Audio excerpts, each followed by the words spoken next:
I've seen, I'm not that much of a clairvoyant. I haven't seen the gods in the sky, but I've seen what they call the wild hunt, the huge, powerful storm systems that just rip through in the wintertime with howling winds. And you can see why, they believed it was the parade of the dead, because, things get hard after that comes through. People have a hard time. Animals have a hard time.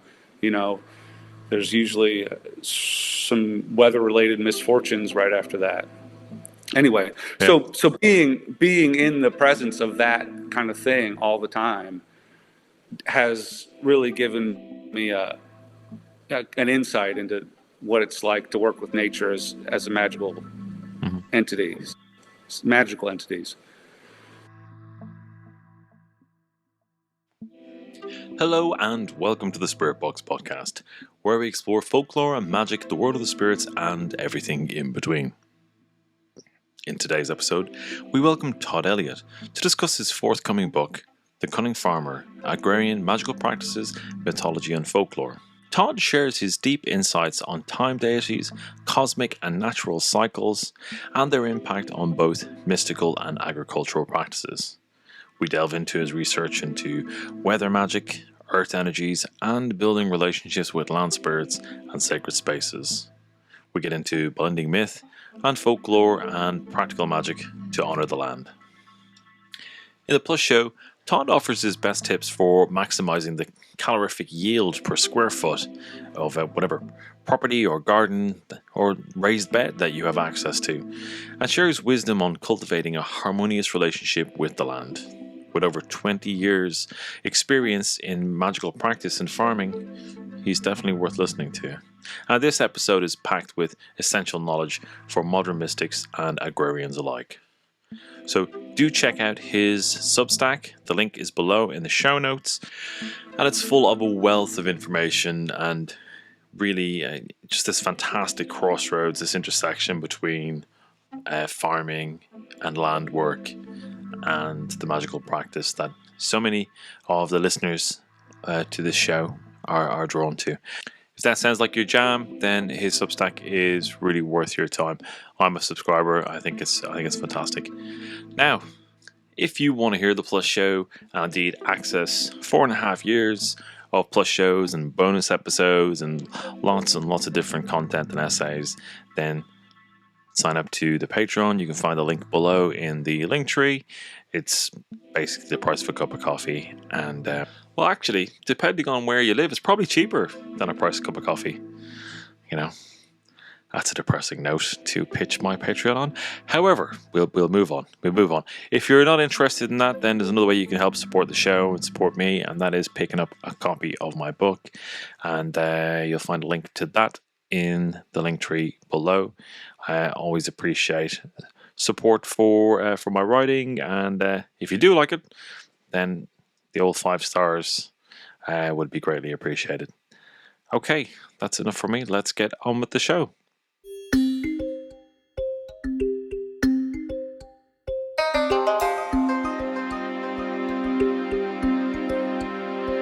Todd Elliott, you're very, very welcome to the Spirit Box. It's really nice to have you on the show. Thank you. It's an honor to be here. I've been a long-time listener of the show, and I often listen to you when I'm out working on the farm, and it gives me inspiration. So it is my pleasure to be here with you today. Oh, that's really cool to hear.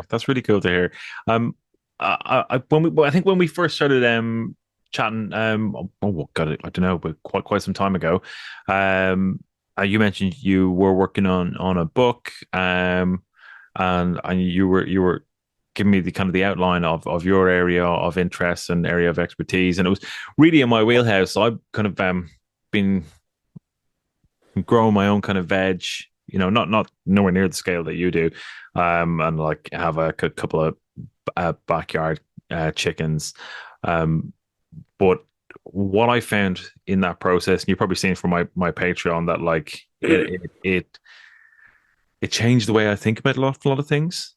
Yeah. And it became kind of real key part of my practice, so like some of the herbs that I use in my practice, they all come from my garden. I try and do that an awful lot. So looking through your work and your Substack and the kind of the level that you go to was really intriguing, really fascinating, and I'm really glad we got this chance to talk. In that really long preamble, will you tell the people a little bit about you and your work? Okay. My name is Todd Elliott. I live in Kentucky in the United States. I am a organic farmer by trade. I've been doing that since 1998 or something like that. So a pretty good long while.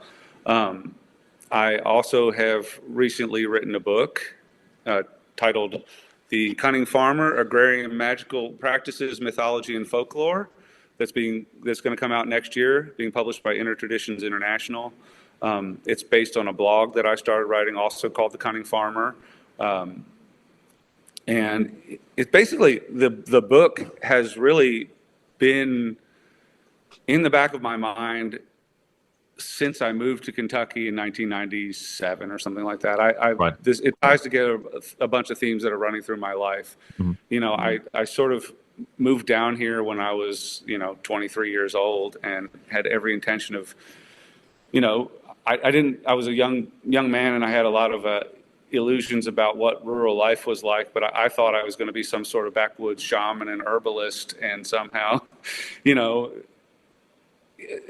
what immediately occurs to you is you've got to pay the bills. You Sure. can't pay the bills just by, at least you couldn't in 1997. Maybe you could do it now, but and so with the internet and all. But back then, I had to find a job, Right. and my partner at the time was like, the farmers are looking for some help, and I started working for a tobacco farmer, and that farming sort of took over my life really. But my esoteric interests, which I'd been a magical practitioner at that time in my life, and in Philadelphia, I knew some other people that were into that kind of thing, and I moved to Kentucky, and there was nobody here that I knew of doing that kind of stuff, at least, Right. and so my practice sort of evolved alongside with my farming. Hmm. And it kind of, when the work is heavy, the esoteric stuff got pushed to the side. But Sure. living with the land and living with the seasons, you really get a large sense of nature as a spiritual entity. You get a Hmm. sense of you know storms move through, and they completely change the landscape. They completely change the mood. You're in the presence of something much larger than yourself. Yeah. When you're underneath a thunderstorm, or when you're watching one come up. Something with the power to like utterly destroy everything you've worked months to create, or even your Yeah. home. Here Yeah. lately we've had some really bad ones with tornadoes and things like that. And primal powers of nature. Hmm. And the cold, we have cold snaps come in that drop the temperature from last winter it was maybe 60 degrees one day and 9 below zero Fahrenheit the next day. So we have these moods roar through, these Hmm. systems roar through. And when that one came through, the the precipitous drop in temperature was accompanied by this horrendous windstorm and like black clouds. And you think about the northern European mythology, the Wild Hunt. Yeah. And literally, I've seen. I'm not that much of a clairvoyant. I haven't seen the gods in the sky, but I've seen what they call the Wild Hunt. Hmm. The huge, powerful storm systems that just rip through in the Hmm. wintertime with howling winds. And you can see why, they believed it was the parade of the dead, because, Hmm. things get hard after that comes through. Sure. People have a hard time. Animals have a hard time. There's usually some weather related misfortunes right after that. Anyway, Yeah. so being in the presence of that kind of thing all the time has really given me an insight into what it's like to work with nature as a Hmm. entities, magical entities. Yeah. They are fascinating. Um, and it is something that, like that whole scenario you described, like it is something I think sometimes people who are kind of have maybe a couple of degrees of separation from the land as a source of livelihood, as a source of food, um, don't feel as acutely. I mean, don't get me wrong, storms can sweep through cities and cause devastation, absolutely. But Mm, your point of like, everything you've worked towards, and there's a strict seasonality to that, depending on where you live in the world. But like, I mean, this year for me was really bad. Like yeah, it was terrible. I reckon I got probably about 70% less than what I usually get. Because we were at the behest of the weather. It was a really wet year, couple of cold snaps, like wind just killing young plants just wiped out by wind. You get a sense, and you touched on it there, kind of like you know what the climate in kind of northern Europe is like. Imagine that 300 years ago, and being at the behest of that, and being in a vulnerable situation where that was your food. You know, yeah, you can absolutely understand why people would develop all kinds of like superstitions and yeah. folklore and magical practice to protect what in some cases could mean life or death, 100%. Oh yeah, um but and I say that, but equally, you know I think, given the conversation, your experience, to a lesser extent my experience, that there's an absolute reality to working with nature as a partner, you know yeah. um and there's feedback, you know. So anyway, circling back a bit, so you moved from Philadelphia down to Kentucky. You're a young guy, but you've already had a magical practice. Um, did the farm work evolve your practice into a more nature based one, or was that already in your head, or how did that No, happen? that was already what I was into. When I was a kid, I was always collecting bugs, and you Okay, know, yeah, I grew up in the suburbs of Philadelphia, not in the city proper, and it. I was always trying to find the little scrap of woods, the little place where right. It was where in your blood, right? yeah, in my blood. I Yeah, couldn't help it. yeah.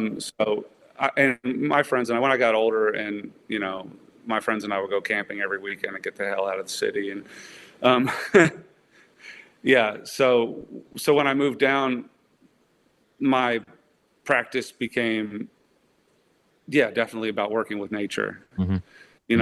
I was a pretty hardworking young man. It didn't leave a lot of. I mean, we still got to do a lot of hard work here, but it didn't leave a lot of time for. The winter time, of course, is a great time to study and practice Hmm. spiritual practices and read up. But the summertime, sometimes you don't have a lot of time for anything else. Hmm. But nowadays, I feel like I'm more consciously living out my spirituality and my nature-based spirituality, Right. because you get to be middle-aged, and you start to think about you know the ultimate realities, basically. I mean, Hmm. I think that's a rite of passage we go through, is Yeah. when get middle-aged. When our kids start getting older, we start to think about, what does it really mean to be here? What is Hmm. this all about? And what is the inner truth of our existence? And I feel like I see myself as living very much in the wheel of the year. I've developed, in my book, I explore this symbolism of the wheel of the year, of like the mandala, the four directions, the world tree, the three or maybe four worlds of the esoteric cosmos, and Hmm. how those affect us in our lives. And we can see the sun moving from the north to the south in the summertime, or from the north to the north in the summertime, back to the south in the wintertime. We can see the angle of the sun changing. We can see the length of the day. Here at my house, I can watch the whole cycle of the sun. We can see the moon in all of its phases. We can see, my house is sort of laid out in the four directions. Right. We see that when the wind blows from the northwest, the cold weather is coming, but when it blows from the south, warm and dry weather is coming. We can see like what that directionality, what those quarters of the magical cosmos sort of meant to early people. Like the north is associated at least in Northern European mythology with like darkness and death. Well, we can see when the wind and the weather comes from the north, it betokens misfortune or hard times. Yeah, And when it brings comes death. out, Yeah, excuse me, it brings death. Yeah, brings death. And when it comes from the south, like the ancient Egyptians believed that the wind from the south from the Sahara was Set. The gods is associated with God Set and blowing heat and dryness off the desert. I can see that here. I think about that when we've had a very dry summer. Unlike yourselves, we've had the opposite trouble this summer. We've had a lot of drought and the wind coming from the south relentlessly blowing and drying things out. And we, I can see. I kind of think that there's an esoteric, unseen component to the weather. That there's a yeah, it's the play of spiritual forces. Yeah. I mean, like what I notice is I pay more attention to it. I mean, there's a certain amount of that which is just middle age. As you pointed on, you just somehow you're paying more attention to the weather. As a conversation point, is the kind of the old joke. But you notice or you're aware of the impact the weather is going to have. Like my growing season this year was, at the start of it was just butchered by wind when the plants were young and cutting them down, and at the end, we had late blight, which just put kind of like my tomato harvest to the sword at the end of the season. Oh, that's terrible, yeah. Yeah, God, yeah, just total wipeout. I got some in between, which was great, but it's what it does really remind me of, is how much you're at the behest of external primal forces. That you're essentially kind of you're a boat on the water, kind of subject to currents. Which is what I really liked about your work, because I was thinking, because it was my first year with this allotment. I've been growing in my own garden for 4 years, and I do pretty well there. But in the allotment, it was kind of a bit of a just wasn't a good landing. Wasn't just me. The entire plot, everyone had a pretty poor year. Yeah. Well, late blight really contagious too. Oh yeah, God, it wiped the whole place out. It's like, it was a good. I mean, it's about 3 acre site, and everyone's gone. But there's people here listening for the magical practice, and they're finding all about my tomato blight woes. But that's why I listen to Spirit Box. Like they get a full gamut of stuff. But what I really kind of found, what I started to get to was, am I not in right relation with place? Have I not introduced myself to the land properly? Those thoughts started to come into my head of like, I inherited it from an elderly man who passed away, and like I was on a waiting list for a long time, and then kind of I don't know if allotments are things in America, but an elderly guy passed away, and I inherited his plot on the waiting list, and it was one of those ones where it's like, I'm not sure I've approached this in the right way spiritually, to introduce myself, and kind of get in right relation. So, so that's one of the things I'm really kind of interested in your approach. Is, yeah, I mean, I have the same thing. I mean, we had a drought this summer when we do our planting here, and when we do our major spring, especially in the springtime, we have a little more time, but we do our plantings with intention. We make offerings to the land. I pour out a beer, some cornmeal, some tobacco. I say some prayers. I bring out my little statue of Freyr, burn some mugwort. I do a little ritual. I go out to the woods and make offerings to nature spirits, and I try to be I make ritual actions. Yeah. Sometimes I drag my family out there. We're all out there in the wind with some smoking herbs. And to be in right relationship with the land, to actually speak to the spirits of the land and the place and the harvest as entities, and then when something goes wrong, you're like, what have I not done? Mm. You know. And I was discussing this with a friend of mine yesterday, and how even though when you do all that, you're still going to have, you still might have misfortune. I think my conceit may have been that I'm going to be in right relationship with the land. This stuff won't happen to me.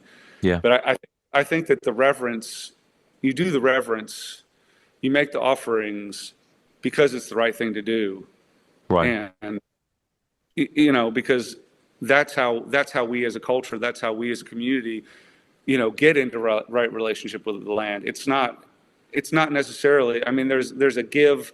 There's a give, so so you shall be given. What do they call it in des?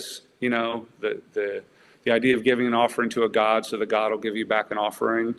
I give, so you will give, and there is some of that, but you have to realize that these forces are much larger than you, and much larger than your farm, much larger than your allotment. So even though Yeah. you might be in right relationship, you're dealing with a world that's not in right relationship. You're dealing with a Right. nature that's Yeah. far out of relationship. So we might be the only people in the area, and I don't think we even are, but you might be the only person that's faithful to the spirits of the land in your area. But this is just not a thing now, and we've gone Yeah. so far that Mm. nature. I mean, I think Mother Nature's pretty pissed off at us. Yeah. Yeah. Yeah. Yeah. You're not wrong. Yeah. I would very much be in that wheelhouse too. We we have gotten to a position where we're trying to bend the world. There's a quote from an Irish philosopher called John Moriarty, where he talks about how he talked about it a few times. He talked it in reference to the kind of the Tuatha Dan and the Fomorians. The Fomorians, Mm, these kind of sea demons in these Irish mm, myth cycles. How the Tua, they fashion themselves to suit the land, and the Fomorians basically beat the land into submission to suit them. And just said that our way is now entirely Fomorian. And I think as global societies, it's not just kind of the quote unquote kind of West, as it were. We're as a species, we are bending nature to suit us, and it's not good. It's a disaster. it just doesn't work. No, it doesn't. It absolutely doesn't. Because we're part of it. We're not above it. Yeah, and even in traditional cultures where they were reverent to the land is always changing, and human Mm. beings have to adapt to it. The climate's always changing. I do believe that right now the bulk of the climate chaos we're dealing with is probably caused by human industrial activity. But that has not always been the case, and still the climate changes, and Yeah. you're not living on right relationship with the land. Like you could think of, say, Greenland, where people tried to live, basically with a European lifestyle in a place that didn't support that Yeah. sort Yeah. of sort of agriculture. It doesn't work there. You have to adapt your way of living to the land. You have Hmm. to, consult the genius of the place. You can't be Hmm. importing a way of living that doesn't work with the land that you're Hmm. living on. Hmm. Yeah, I like that.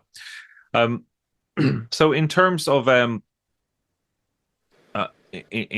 like what your practice looks like, you've got some as I mentioned a great Substack and you some really really interesting blogs in there, and one kind of a topic that you come back to again and again is like practical georgy, Hmm.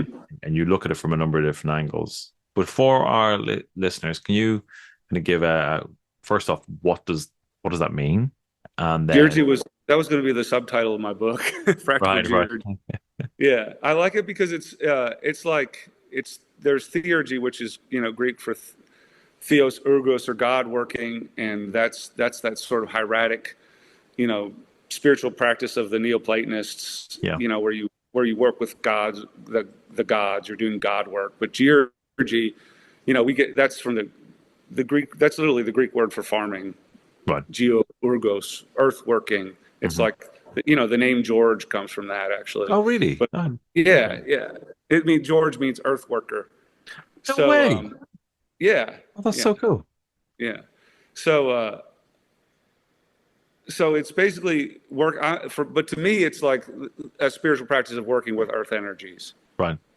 Like and people have done it in a lot of different ways over the world. I mean, I think the people that try to the megalithic cultures of Western Europe, which you're more familiar with than I am, being there. They built these stone circles and these stoneworks over Mm-hmm. ley lines and things like that to like bring up and work with the energies of the place. And that's one potential way. Or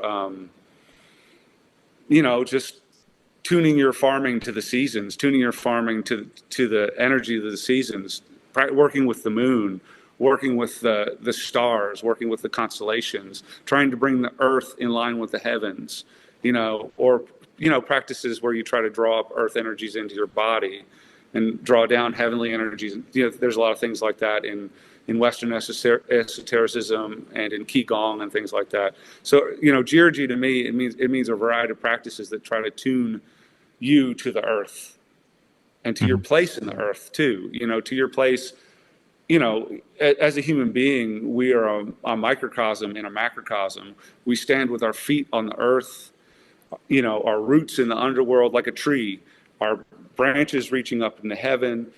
So we're like the conduit between the three worlds. So to me, georgy is tying yourself, is self-consciously embodying that symbol of the tree, Right. of the center, the focal point. And in a practical sense, in your um on your farm, like what does that look like in a practical sense? Um, well, as I said, I make I make offerings, vegetarian mostly offerings, where I pour Mm. out beer and cornmeal and stuff from my own harvest. Hmm. Um, I leave offerings for the little people and things like that to the gods. And I also, do practices like the sphere of protection. Some of these neo-druidical practices, I talk about them in the book, of the sphere of protection. There's one that's where you picture yourself as a tree and you cycle the energy through you. I have some ritual spaces out in the woods or out in my backyard where I do this kind of stuff and just try to like pull up the energies of the earth, pull down the energy of the heavens, circulate them through yourself, recharge yourself. Try to be the pillar, be the conduit between the earth and the heavens, as a part of a ritual to to generate power. You Hmm. know, um, I do a lot of. I try to do a lot of work with the weather. I think a lot of times, the weather isn't doing exactly what I want. Like this year, we had a very dry year, and I spent a lot of time in my home office slash temple doing weather magic. An inordinate amount of time where Yeah. I try to pick when the moon was in a water sign, preferably waxing, but that's not always possible. And I would try to, contact the angels of the element of water or the element of air, either one, to try to either move moist air toward the farm or bring water, and more often than not, we would get some rain after that happened. Okay. Yeah. Yeah. You know, I'm not making a claim for effectiveness, but it Mm. makes me feel better. And more often than not, something comes around. Yeah. Yeah. Yeah. No, I can imagine. Excuse me. Um, so many of the listeners have their own small holdings. Hmm. We've got a whole range of people who work the land in various different ways. Um, and I think they're going to take an awful lot of interest in this. Um, Okay. you know, and I would wager the majority of them have some kind of land-based practice, of kind of animism of some um, Mm, description. Um, as we were talking earlier, I've become a lot more aware of the weather, very aware of the time of year, like the as you pointed out, the kind of the principal like quarter days. mm, They take on a different meaning when mm, there's a practical underlay to them as well. mm. You know, um, but what I kind of wanted to ask you about is we've talked about kind of to a degree the kind of the big primal forces and kind of like the kind of the climate of the earth as something that we're just beholden to, these huge things. But what about the kind of the local spirits, the kind of the local energies? What are your thoughts on that? And can you tell us maybe some of your experiences? There is a farm near here that is abandoned, basically. There used to be a house there, but it burned. And I just, I love that place. My place is really busy. I got livestock and Hmm. dogs and cats and people. We have, so I go down the road and sometimes I love to go over there on a full moon night or on a beautiful winter day or something like that. But I like to go over there and make offerings and try to connect with the spirits of that place.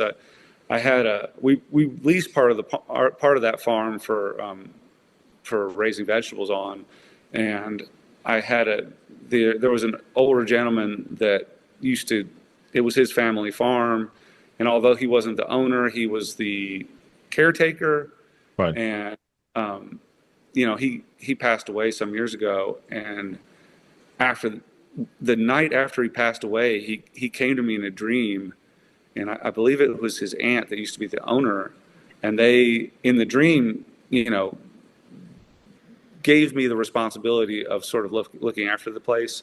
And I don't have any formal like responsibility. You know what I mean? I'm Yeah. not in any way in charge of Yeah. it, but I feel like they they made me the caretakers of the place spiritually.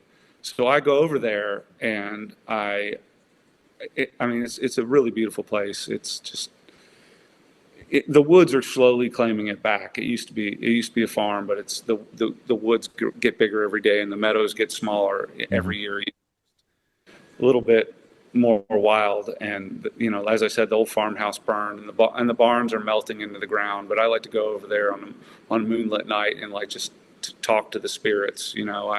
I brought out there. I wrote about this in one of my blog posts. But a couple days after Halloween last year, we had a beautiful full moon, and it was a balmy night. It was like 70 degrees, and there was clouds scudding across the sky. And I went out there and I brought some beer and some tobacco and some cornmeal, and I picked a little Jimson weed flower as I was walking past, and I brought all this up there, and I laid it down on the ground when I got to the farm, and I just closed my eyes, and I just had this reverie where I sort of went back in time and sort of contacted all the people who had dwelt on that land. At first it was the older couple, the aunt and the uncle of this gentleman that I knew, and at first I could picture them, telling me that they appreciated how I was taking care of their place, and that they were glad to see how I was working hard and taking care of it. And then I went back further, and I could see the people in the 19th century living in clapboard shacks basically, and uh, people I could picture sick kids and old people and all the people that had died on the land, and it went back further to the Shawnee people who had lived there when the first um, English settlers came, and back further to the Adena and the Hopewell people that used to live here. We have some really interesting Adena and Hopewell, mostly Adena, archaeological sites near here. And an hour passed, and I was Right. just picturing. I think I went back as far as mammoths and mastodons in my Wow. reverie. I came out of it and I was standing in the field, and an hour had gone by, and I walked home, and I I went to bed. I woke up in the morning, and the quality of the light was really weird, and I looked in the mirror, and one of my pupils was dilated, and I was like, oh God, what have I done? And I realized that flower, that jimsonweed flower that I'd held in my hands perhaps a bit too long, I had gotten some of the sap in my eye and dilated my pupil.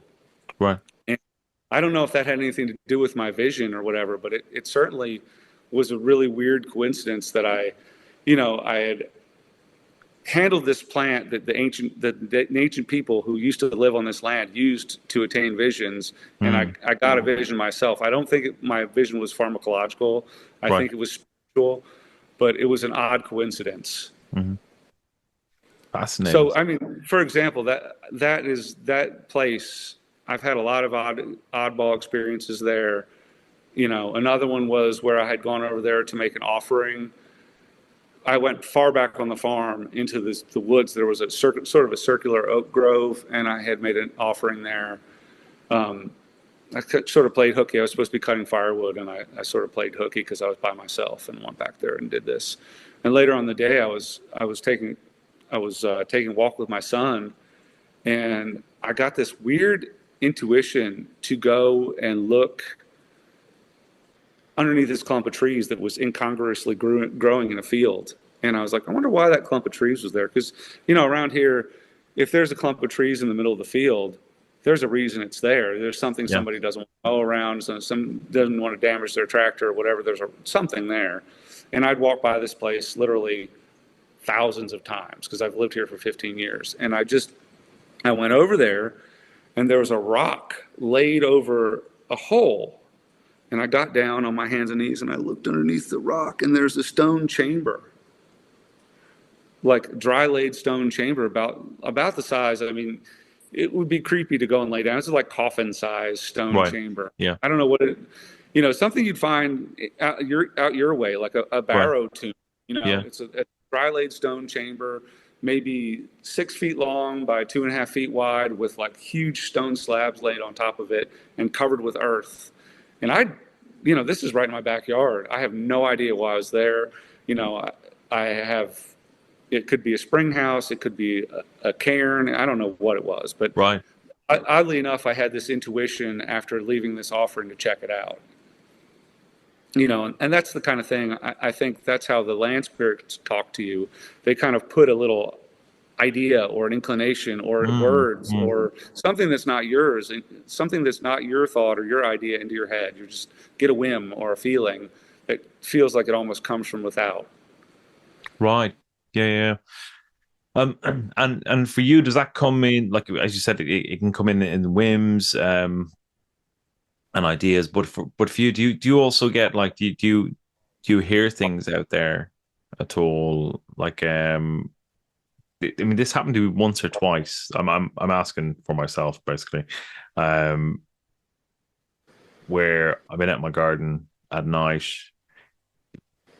generally having a smoke, and good reason to get outside. Exactly, and I'll hear my name in calls, and or sometimes I feel my face, my head being touched. And it's infrequent. It's not like that happens every time I go out in the garden, not remotely. And I live in a kind of a relatively small town in a rural area. It's not crazy wild, but it's not built up either. In fact, where I live was under the sea about 200 years ago. But stuff like that can happen. Actually, I have had here on the farm. It was actually, I think it was All Souls Night. What is that?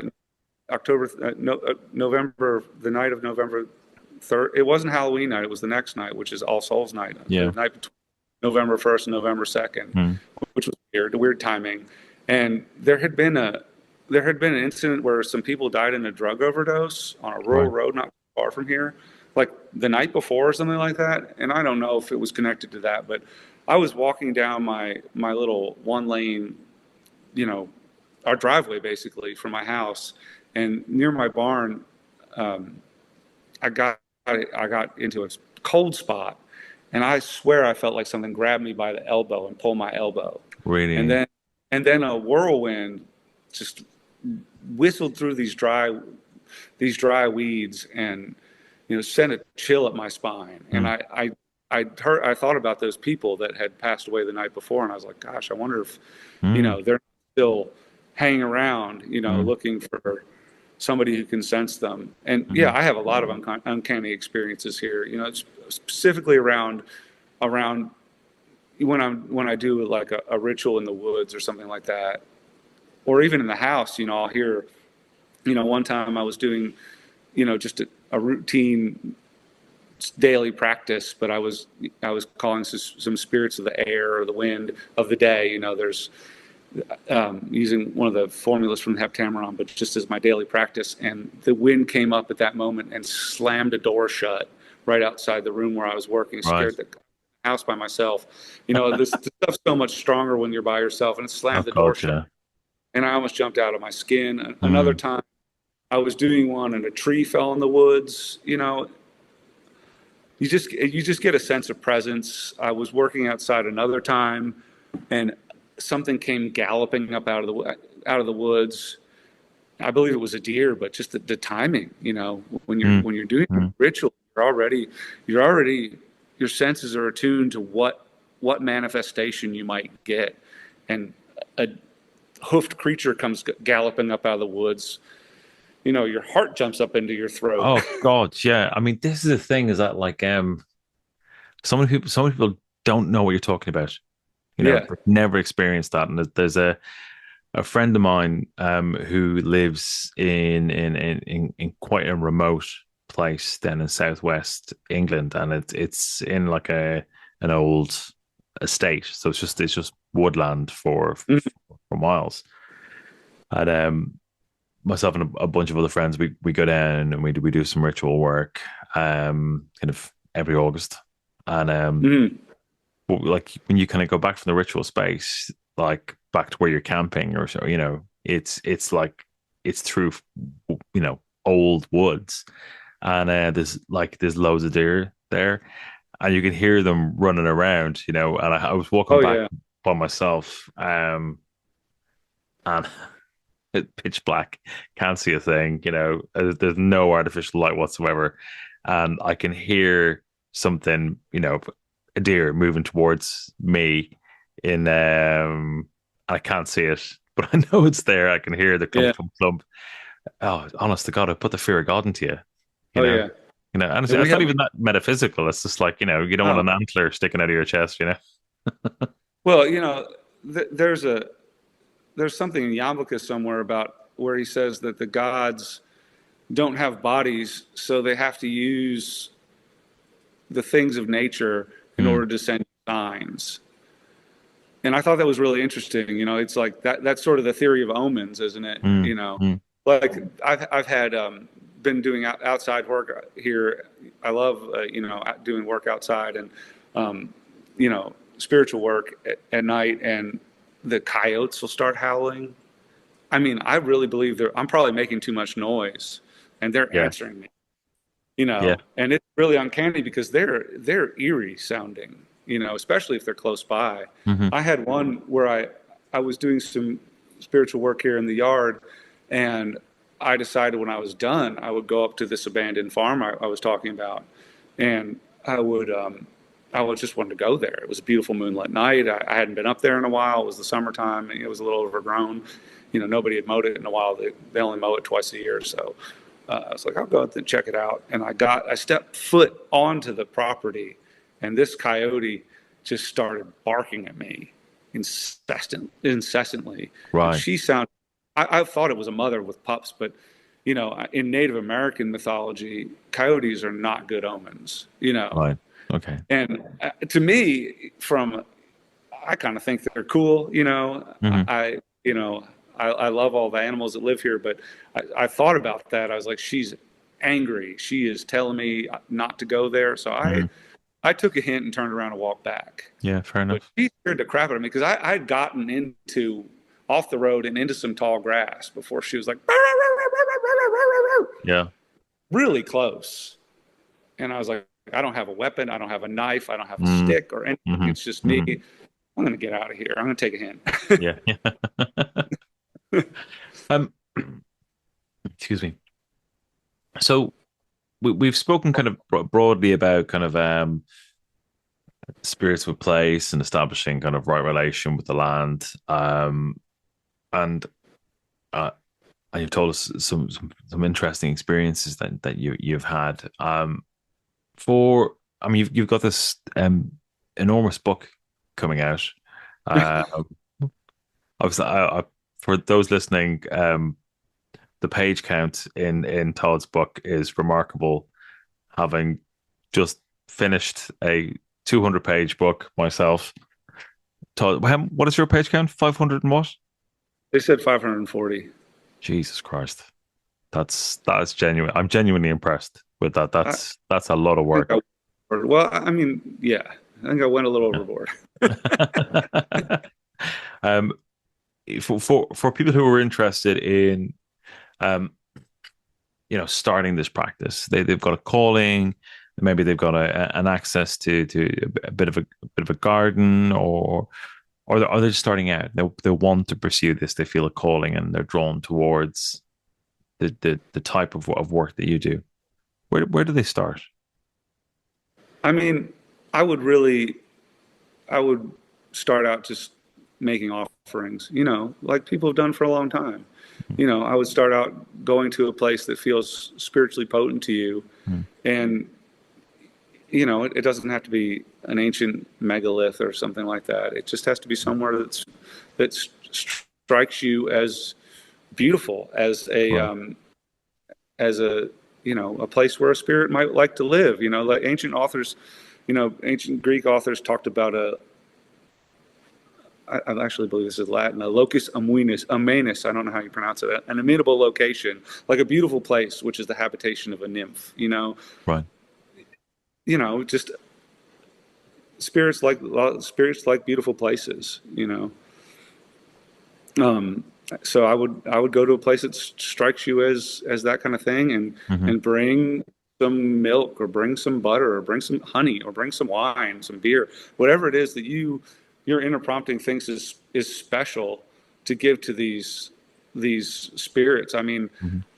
you know, that's what I bring. I bring beer because it's a grain. I used to like to homebrew. I don't even drink anymore, but I used to like to homebrew a lot, and I just feel like it's an earthy, grainy thing that the earth Hmm. spirit like.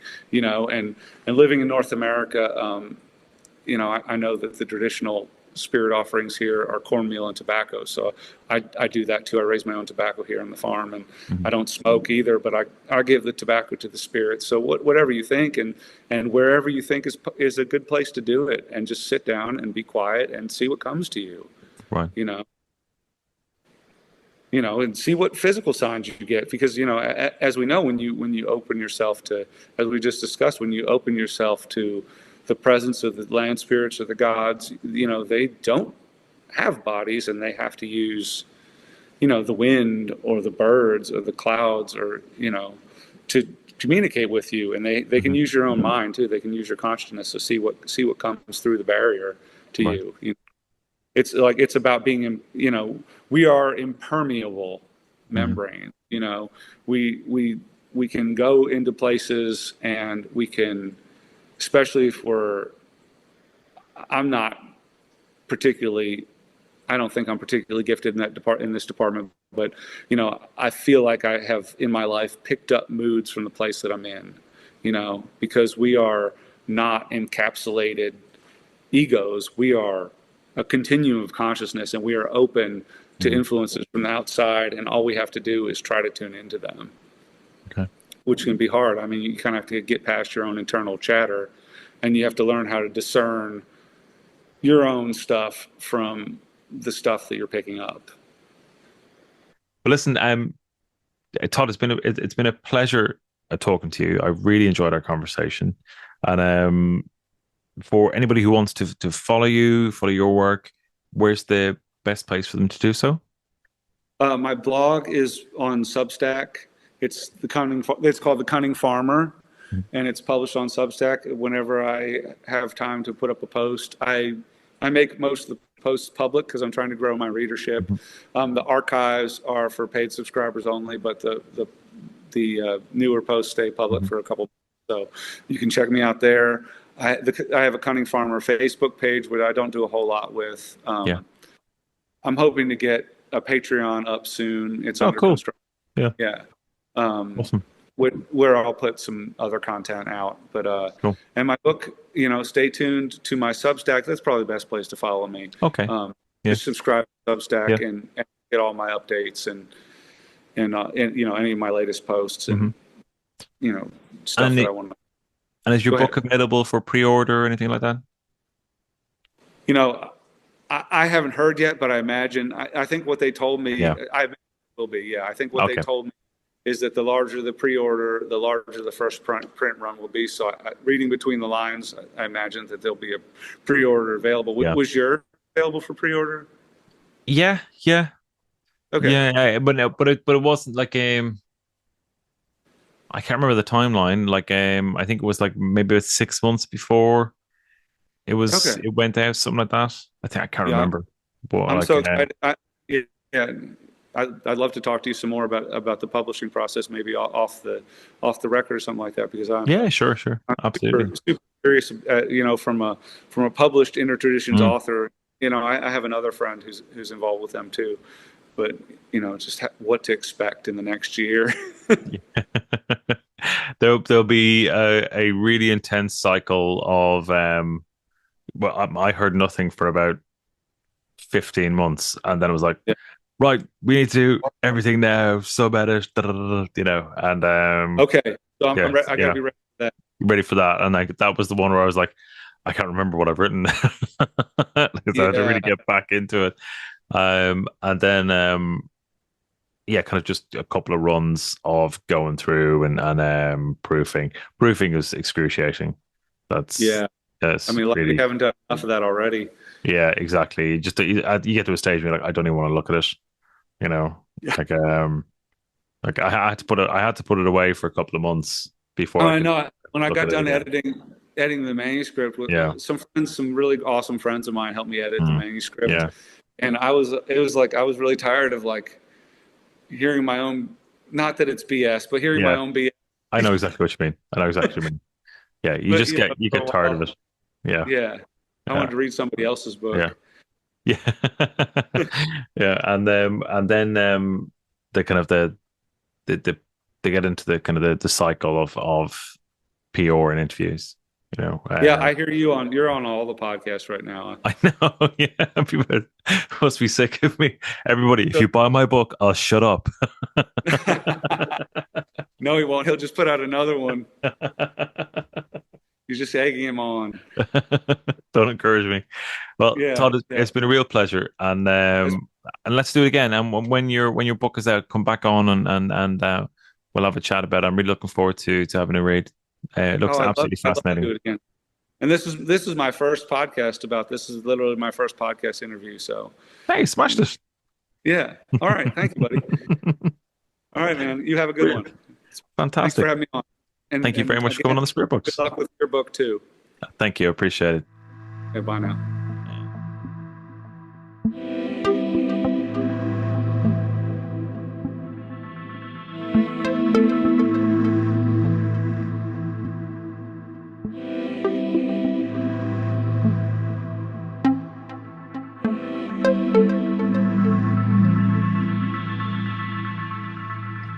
Thank you, Todd. I hope you all got something from that. I really enjoyed it. Fantastic conversation. And when Todd's book comes out, hopefully he'll come back and join us for another chat.